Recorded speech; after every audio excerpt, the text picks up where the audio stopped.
For generations, we were farmers, fishermen, and carpenters. The high cost of living has forced us into poverty. Education is now falling short for us culturally. Our elders are unable to live off of the land after years of existence. We are not treated properly with medication based on our culture. There is no label for our people in the schools.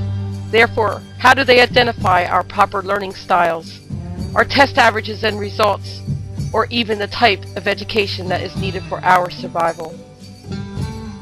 We were self-sufficient for every generation, and now we are not able to make a true living.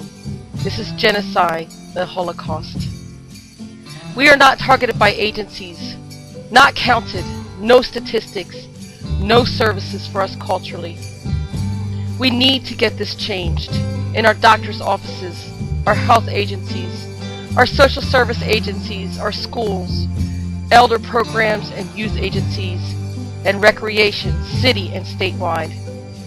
All these changes must be supported by the state, even sanctified by the state.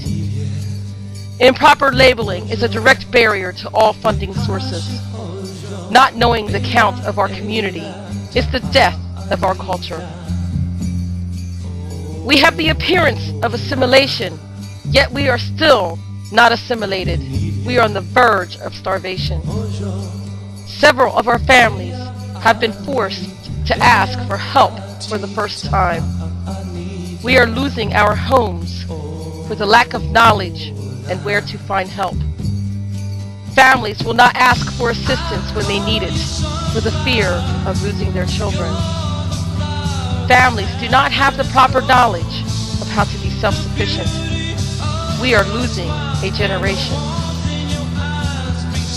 Our community is still separate, set aside, and in desperate need of intervention. We will survive.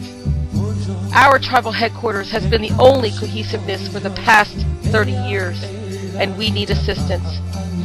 Money is scarce among our people, and our wells are tapped dry. We are crying out. Resources are few. Education is low. We are not finding help, and our babies are still being born. We are still here, and society has let us go. We coexist with a sense of community, and our community is suffering. This new generation is dying along with the elder generation.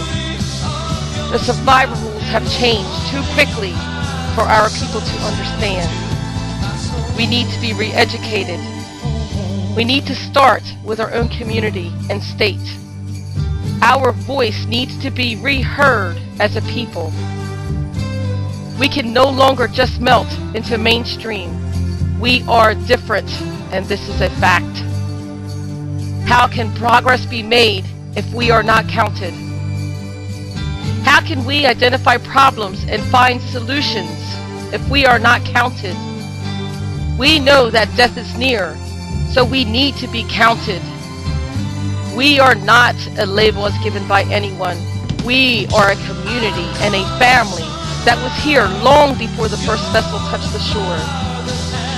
For thousands of years, we have existed by using the land and natural resources.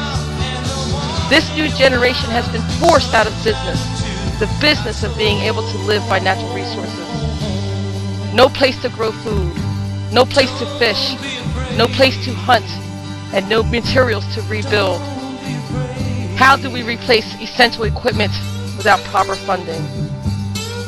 We were rich, and now we are poor.